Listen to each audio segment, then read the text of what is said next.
दोस्तों, भरत तिवारी के कथित फर्जी एनकाउंटर की घटना ने पूरे समाज को झकझोर दिया है। आज लोग सड़कों पर हैं, कैंडल मार्च निकाल रहे हैं, न्याय की मांग कर रहे हैं। यह लोकतंत्र में जागरूक समाज की पहचान है और मैं इसका स्वागत करता हूं। लेकिन आज उस परिवार से मिलने के बाद मैं दो महत्वपूर्ण विषयों पर अपनी बात रखना चाहता हूं। पहला, भावनाओं से आगे बढ़कर बदलाव की दिशा में कदम। आज हम जितना विरोध प्रदर्शन कर रहे हैं, जितनी भी आवाज़ उठा रहे हैं, वह आवश्यक है। लेकिन यदि हम वास्तव में भरत तिवारी की मृत्यु से दुखी हैं और चाहते हैं कि भविष्य में किसी भी निर्दोष व्यक्ति के साथ ऐसी घटना न हो, तो इसका सबसे प्रभावी जवाब हमें चुनाव के समय देना होगा। हमें यह संकल्प लेना होगा कि हम अपने क्षेत्र के किसी भी आपराधिक छवि वाले, भ्रष्ट या अशिक्षित व्यक्ति को केवल जाति, धर्म, पार्टी या व्यक्तिगत स्वार्थ के आधार पर वोट नहीं देंगे।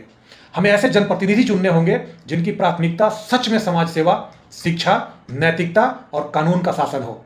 यदि समाज यह ठान ले कि अपराध और भ्रष्टाचार से जुड़े लोगों को राजनीति में स्थान नहीं मिलेगा, तो यह केवल भरत तिवारी के लिए श्रद्धांजलि नहीं बल्कि देश में एक बड़े सकारात्मक परिवर्तन की शुरुआत भी होगी। कैंडल मार्च कुछ घंटों का होता है, लेकिन जागरूक मतदान आने वाली पीढ़ियों का भविष्य तय करती है। दूसरा पक्ष है, हम लोगों को जीते जी समर्थन क्यों नहीं देते हैं।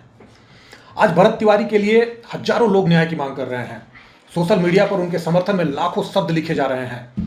लेकिन हमें स्वयं से एक प्रश्न पूछना चाहिए, क्या जब भरत तिवारी जीवित थे और समाज के लिए संघर्ष कर रहे थे, तब हम उनके साथ खड़े थे? सच यह है कि आज भी अनेक भरत तिवारी हमारे समाज में अनेक युवाओं, सामाजिक कार्यकर्ता, संस्थाएं भ्रष्टाचार, अन्याय और सामाजिक बुराइयों के खिलाफ काम कर रही है। वे बिना किसी स्वार्थ के समाज के उत्थान के लिए संघर्ष कर रहे हैं। लेकिन अक्सर उन्हें हम तब तक पर्याप्त समर्थन नहीं मिलता जब तक कोई बड़ी घटना न हो जाए।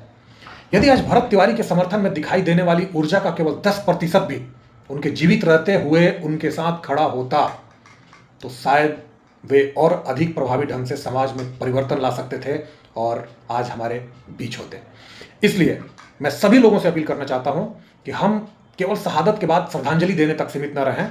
हम अपने आसपास ऐसे लोगों और संस्थाओं को पहचानें जो समाज के हित में काम कर रहे हैं। हम अपनी क्षमता के अनुसार तन, मन या धन से उनका सहयोग करें, उनके संघर्ष में उनके साथ खड़े हों, क्योंकि किसी अच्छे व्यक्ति को उसकी मृत्यु के बाद सम्मान देना अच्छी बात है, लेकिन उससे कहीं अधिक महत्वपूर्ण है उसे उसके जीवन काल में सहयोग और शक्ति देना। अंत में मैं यही कहना चाहूंगा कि भरत तिवारी को सच्ची श्रद्धांजलि केवल न्याय की मांग नहीं है। सच्ची श्रद्धांजलि है जागरूक मतदान का संकल्प, अच्छे लोगों का जीवित रहते समर्थन और एक ऐसे समाज के निर्माण का प्रयास जहां सत्य, न्याय और समाज सेवा करने वाले लोग अकेले न पड़ जाएं। उम्मीद करता हूं आपको मेरी ये बातें अच्छी लगी हो।